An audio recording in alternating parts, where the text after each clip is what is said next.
My daughter thought I was too old to understand what a power of attorney meant. She had no idea I'd been planning my escape for 6 months.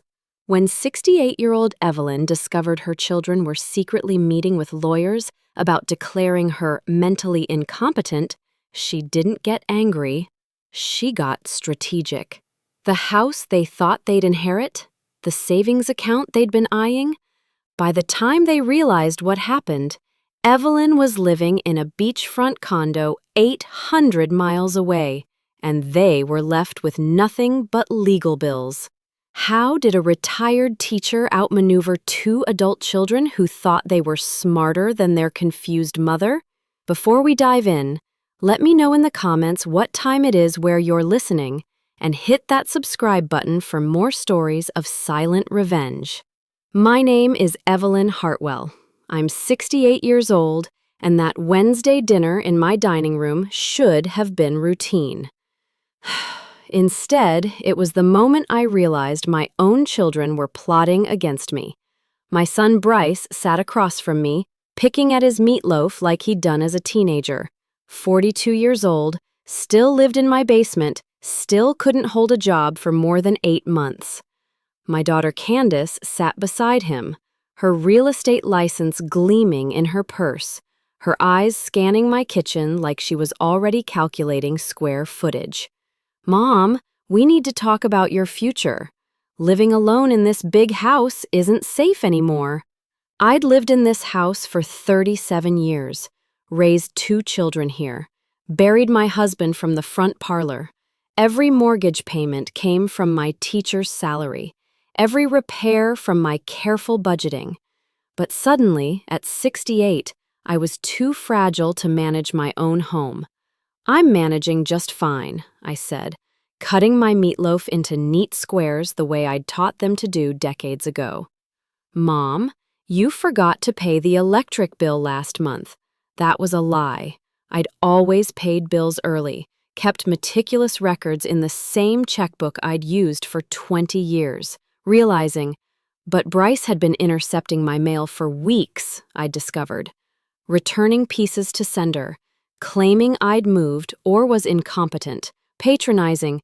"You're getting confused about things," Candace added. "It's normal at your age.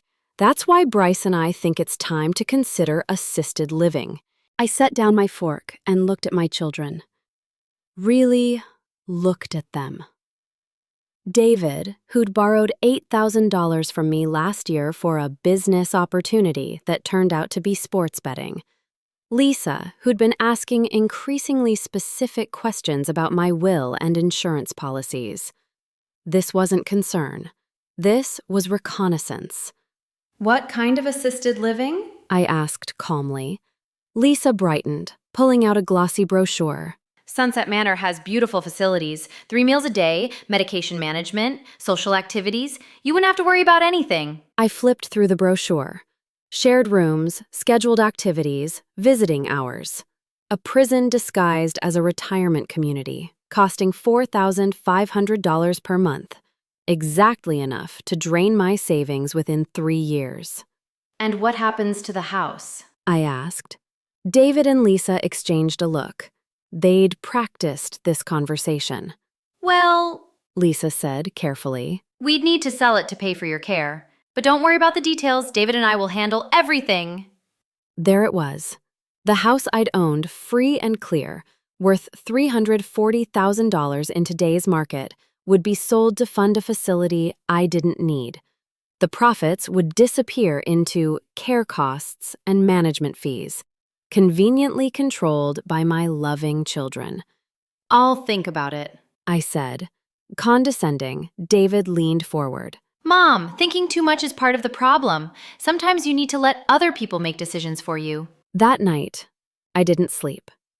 Instead, I sat at my kitchen table with a cup of tea and my laptop, researching everything I could find about elder financial abuse. The statistics were horrifying. Family members stole billions from elderly relatives every year using legal manipulation and emotional coercion. I also researched something else. What my house was really worth. what assisted living actually cost, and how power of attorney documents could be used to steal everything I'd worked for. By sunrise, I understood exactly what my children were planning. By noon, I'd started planning my response. The lawyer visit came 2 weeks later. David arranged it, claiming I'd requested legal help with estate planning. I hadn't, but I played along, curious to see how far they'd push. Mr. Peterson arrived on a Thursday morning, carrying a briefcase full of documents he claimed would simplify my affairs. David and Lisa flanked me on the couch like bodyguards, occasionally nodding when Peterson explained various forms.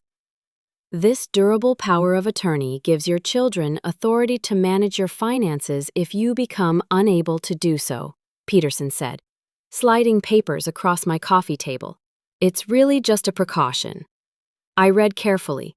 The document was broader than he'd described, granting immediate authority over my bank accounts, property decisions, and medical care. Once signed, David and Lisa could sell my house, drain my savings, and commit me to any facility they chose. What if I don't become unable? I asked. Peterson smiled condescendingly. Mrs. Chen, at your age, cognitive decline is inevitable. This just ensures your children can help when the time comes. Lisa squeezed my shoulder. We just want to protect you, Mom. I looked at David, who was staring at the signature line with obvious hunger. Then at Lisa, already calculating her real estate commission on my house sale. Then at Peterson, who clearly specialized in separating elderly people from their assets. Firmly, I'd like to review these privately before signing, I said. The temperature in the room dropped 10 degrees. Annoyed. Mom, David said slowly, this is just routine paperwork. Everyone our age has these documents. Resolute. I'm sure they do, but I want to read them carefully first. Peterson gathered his papers with obvious frustration. Of course, but remember, Mrs. Chen, procrastination on estate planning can have serious consequences. After they left, I made copies of everything and spent the evening researching Peterson's law firm. Turned out he specialized in elder care planning, which seemed to involve convincing elderly clients to sign away their rights to family members who'd hired him. I also discovered something interesting in the document's fine print. Once the power of attorney was activated, David and Lisa could authorize their own salaries as care managers, essentially paying themselves from my accounts for the privilege of controlling my life. The next morning, Lisa called with news that Sunset Manor had a room available, but I needed to commit quickly. David stopped by that afternoon with more stories about neighbors who'd waited too long to get their affairs in order. The pressure campaign was accelerating. They thought they were closing in on a confused old woman who could be manipulated into signing away her independence. They had no idea I was documenting everything. I started my real planning the day after Kellerman's visit. Not the response Bryce and Candace expected, but the response they'd earned. First, I researched retirement communities in coastal South Carolina. Not assisted living facilities, but active adult communities where I could buy a condo and live independently. I found a beautiful place called Ocean Breeze Estates, where a 2-bedroom unit cost $180,000, leaving me plenty from my house sale for comfortable living. Second, I consulted with my own attorney, Nora Blackstone, who'd handled my husband's estate. I explained the situation without mentioning names, asking hypothetically about protecting assets from family members with questionable motives. Nora was blunt. If someone's pressuring you to sign power of attorney documents, that's a red flag. Once those are signed, you lose control completely. I asked about alternatives. You could establish an irrevocable trust, transfer assets into protected accounts, or simply relocate somewhere your potential manipulators can't access you, she said. But you'd need to act before signing anything that gives others authority. Third, I began liquidating assets quietly. Small amounts from savings, transferring funds to accounts at a different bank, preparing for a major life change without triggering immediate suspicion. I also started documenting Bryce and Candace's behavior. Recorded phone conversations where they discussed my deteriorating condition. Saved voicemails where Bryce claimed I'd agreed to financial arrangements I'd never discussed. Photographed instances where Candace had rearranged my belongings and then claimed I'd misplaced things. The evidence painted a clear picture of financial elder abuse in progress. Meanwhile, Bryce and Candace escalated their campaign. Bryce moved more of his belongings into my basement, claiming he was keeping an eye on me. Candace started showing up unannounced, bringing real estate comparisons, and suggesting I might want to consider downsizing soon. They scheduled another meeting with Kellerman for the following Friday, claiming I'd agreed to finalize the paperwork. I hadn't, but I didn't correct them. Let them think they were winning.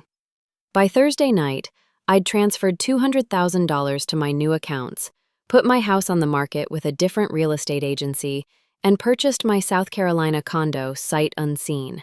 Nora had prepared documents establishing an irrevocable trust that would prevent anyone from accessing my remaining assets.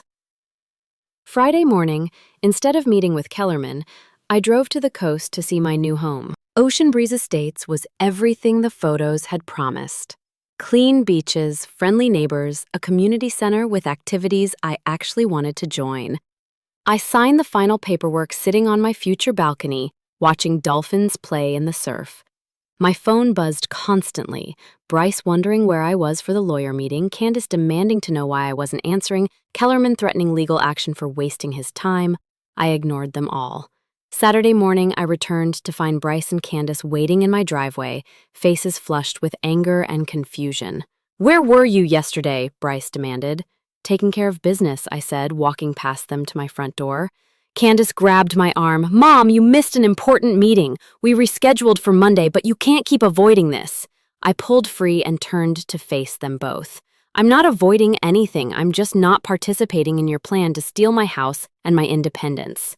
The masks came off immediately. "Steal?" Bryce's voice rose. "We're trying to help you before you lose everything to some scammer." "You mean before you lose the opportunity to steal everything yourselves?" Candace stepped forward, her real estate training kicking in. "Mom, you're being paranoid. We love you and want what's best for you." "What's best for me," I said calmly, "is keeping control of my own life. Which is why I'm moving to South Carolina next week." Silence. Then Bryce laughed bitterly. "You can't just move across the country. You're 68 years old. You don't understand the complications." "I understand perfectly. I also understand that my house sold yesterday for full asking price, my new condo is paid for, and my assets are protected by legal documents you'll never access." Candace went pale. "You sold the house without telling us?" "I owned it. I didn't need permission." Bryce's face flushed red, reminding me suddenly of his father's temper. "You can't do this to us. We've been planning our future around helping you." "You've been planning your future around my money," I corrected. "There's a difference." Candace tried one last manipulation. "Mom, please think about this rationally. You're making decisions based on confusion and fear." I smiled for the first time in weeks. "I'm making decisions based on 37 years of teaching teenagers to recognize manipulation when I see it." Monday morning, I was on the road to South Carolina with everything that mattered packed in my car. Bryce and Candace could keep whatever belongings I'd left behind. They were welcome to it. That was 8 months ago. My condo overlooks the ocean.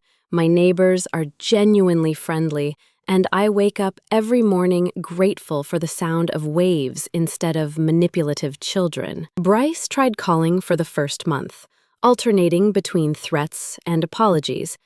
Candace sent texts about family loyalty and making better decisions.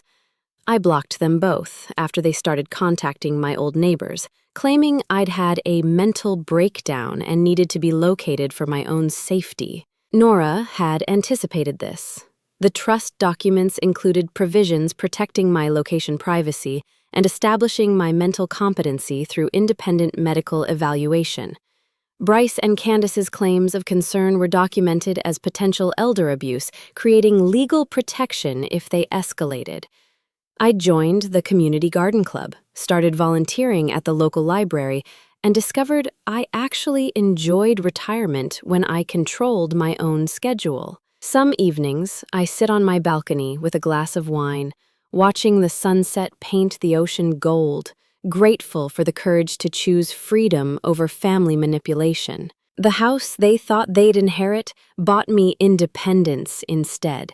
The power they thought they'd gain over me became the power I used to disappear from their reach entirely. Sometimes, the people who claim to love you most are the ones trying hardest to control you.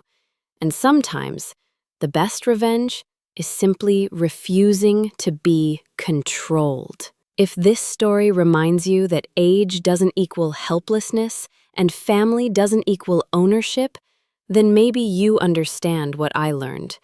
Your life belongs to you, no matter what anyone else thinks they deserve. What would you have done if your own children tried to manipulate you out of your independence? Let me know in the comments. And don't forget to subscribe for more stories of quiet strength winning over loud manipulation.